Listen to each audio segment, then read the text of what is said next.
Bismillahirrahmanirrahim. Assalamualaikum warahmatullahi wabarakatuh. Okay, Alhamdulillah, pagi ini berjumpa kita untuk meneruskan lagi kelas PDPR Bahasa Melayu bagi tahun 4. Jadi Maklimah harap semua sedia dah nak belajar dah. Sila fokus dan bagi tumpuan baik-baik. Fahamkan baik-baik apa yang akan kita belajar untuk kelas hari ini dah. Okay, baiklah. Teruskan dengan slide seterusnya. Okey, objektif pembelajaran untuk hari ini yang pertama ialah murid dapat memahami kata ganda penuh dengan baik. Okey, yang kedua, murid dapat melengkapkan petikan menggunakan kata ganda penuh dengan betul. Jadi, awak akan belajar apa itu kata ganda penuh dan juga awak akan melengkapkan petikan menggunakan kata ganda penuh. Okey. Jadi, Maklimah nak buka buku teks Bahasa Melayu muka surat 99 dah. Okey. Dan inilah bahan yang akan kita gunakan untuk hari ini. Boleh? Buka buku teks muka surat 99 dan pastikan awak dengar dulu apa yang Maklimah nak terangkan ini. Lepas tu awak buat macam sekolah dah. Okey, sebelum kita pergi kepada latihan kita kena faham dahulu apakah itu kata ganda. Okey, kata ganda ialah proses pengulangan kata secara keseluruhan atau pada bahagian-bahagian yang tertentu. Maksudnya, kata ganda ni kita mengulang kata, mengulang semula perkataan sama ada secara keseluruhan, sama ada secara penuh, semua tu kita ulang balik. Contohnya anai, anai-anai. Ataupun kita ulang sahaja bahagian-bahagian yang tertentu. Contohnya apa? Beransur-ansur. Ber tu ada depan. Bila pergi belakang tak ada. Tu dipanggil sebagai pengulangan pada bahagian-bahagian yang tertentu. Okey, yang keduanya ialah dah tak dah contoh dah. Contohnya murid-murid beransur-ansur gegak gempita. Kita tengok pertama ni kita ulang semua. Okay? Ulang semua hak depan sama dengan belakang. Tu dipanggil sebagai pengulangan secara keseluruhan. Maksudnya ulang hak samalah depan dengan belakang. Untuk bahagian-bahagian tertentu pula, contohnya inilah beransur-ansur. Kita ulang ansur-ansur, tapi hak berdepan ni kita tak ulang. Dah. Okey. Untuk makluman awak semua, kata ganda ada 4 bentuk. Yang pertama ialah kata ganda penuh ataupun dipanggil juga kata ganda seluruh. Ya samalah. Ada setengah buku dia guna kata ganda penuh, ada setengah buku dia guna kata ganda seluruh. Okey, yang keduanya ialah kata ganda separa. Yang ketiga, kata ganda berentak. Tinggal sini dah. Kata ganda berentak ataupun berirama. Sama jugalah. Berentak dengan berirama ni benda sama sahaja. Tapi ada setengah buku yang guna berentak, setengah buku dia guna berirama. Okay, dan yang keempat ialah kata ganda berimbuhan. Dia gunakan imbuhan dalam kata ganda tersebut. Contohnya hak ni lah, beransur-ansur ni, depan ni ada kata ganda ber dah. Tu dipanggil sebagai kata ganda berimbuhan. Okey. Apa yang awak akan belajar hari ini ialah kata ganda penuh ataupun seluruh. Ini sahajalah dah. Kita fahamkan dahulu apa itu kata ganda penuh ataupun kata ganda seluruh. Okey.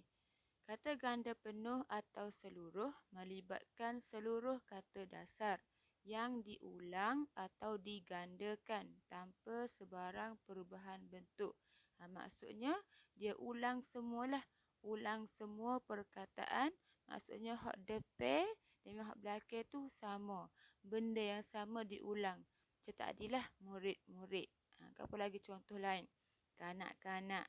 Rakan-rakan. Tanpa sebarang perubahan bentuk. Maksudnya kalau depan gitu, belakang pun gitu jugalah. Dah. Okay, yang kedua, ada yang bermaksud tunggal, jamak, iaitu banyak atau kedua-duanya. Kata ganda penuh ni ada 2 maksud, 3 maksud lah. Ada setengah maksud dia maksud tunggal. Satu dah maksud dia satu. Okey, jamak ni banyak. Ataupun kedua-dua pun boleh jadi kata ganda penuh juga. Okey, tengok contoh sini. Okey, rumah-rumah. Rumah satu ke. Kalau rumah-rumah banyak. Okey, kerja-kerja pun banyak juga. Cantik-cantik banyak. Nyaris-nyaris satu je deh. Rama-rama satu saja. Jadi kata ganda penuh ni sama ada maksud dia satu ataupun maksud dia banyak. Boleh? Sebut kata ganda penuh, ia mesti sama depan dengan belakang. Dah tengok ni. Depan rumah, belakang pun rumah. Depan kerja, belakang pun kerja. Dah. Dia tak ada tambah lain-lain lah. Jelas dah? Okey. Jadi maklimah nak buka buku teks tadi ke? Okey, tajuk dia ke apa ni? Karya seni negaraku. Okey. Jadi kita baca dulu pernyataan dia. Okey, karya seni negaraku. Cikgu Hazim menampal gambar bangunan-bangunan bersejarah pada papan putih. Cikgu Hazim menerangkan cara menghasilkan montaj kepada murid-murid dalam kelas. Jadi Cikgu Hazim ni dia tampal gambar-gambar bersejarah untuk dilihat oleh dilihat oleh murid dia lah. Dan dia juga terangkan cara untuk menghasilkan montaj dah. Okey. Jadi tengok hak ni. Sini ni. Tengok sini ada 3 keping gambar dah. Ada 3 keping gambar. Okey, apakah nama bangunan-bangunan bersejarah ini? Cikgu yang tanya. Nama ni bangunan ni gapo? Bangunan ni gapo ni gapo dah. Okey, jadi jawapan dia ialah bangunan-bangunan ini ialah masukkan gambar ni lah. Gambar 1, 2, 3 dah. Okey. Tengok pula hak tengah ni. Hak tengah ni ada petikan ke? Petikan inilah yang kita akan lengkapkan. Kita akan siapkan dah. Okey. Mula-mula kenal pasti huruf-huruf dan tempat kosong yang diperlukan. Kemudian guntingkan tempat kosong itu dengan berhati-hati. Seterusnya, tampalkan huruf-huruf dan gambar-gambar yang telah digunting pada kertas lukisan. Hias montaj dengan kertas-kertas berwarna atau tempat kosong daripada tempat kosong dan surat khabar. Akhir sekali, tampalkan tempat kosong yang telah siap di sudut sudut hasil kerja murid. Maksudnya di kelas dia ni ada satu ruang untuk murid-murid tampalkan hasil kerja dah. Jadi tempat kosong tadi tu sebenarnya dah disediakan jawapan lah. Okey, warna merah ni adalah jawapan-jawapan untuk tempat kosong tadi. Jadi awak kena pilih jawapan yang manakah paling tepat untuk diisi dalam petak kosong ini. Dah. Boleh dah? Pilih hak mana bersesuaian dan masukkan ke dalam tempat kosong lah. Mula-mula awak kena buat dulu. Bangunan-bangunan ini ialah masukkan jawapan hak ni 1, 2, 3 dah. Lepas tu sambung dengan mula-mula. Mula-mula kena pasti huruf-huruf sampailah habis. Dan jawapan ni lah. Sila gunakan jawapan ini dah. Semua jawapan ni. Jelas dah? Okey. Jadi pesanan mukadimah latihan untuk hari ini ialah murid diminta melengkapkan petikan dengan kata ganda penuh yang tepat. Tadilah dah. Ambil jawapan yang betul, masukkan dalam petikan dan pastikan jawapan tu sesuai dah. Dan yang keduanya ialah sila gunakan buku tulis berwarna coklat. Dah.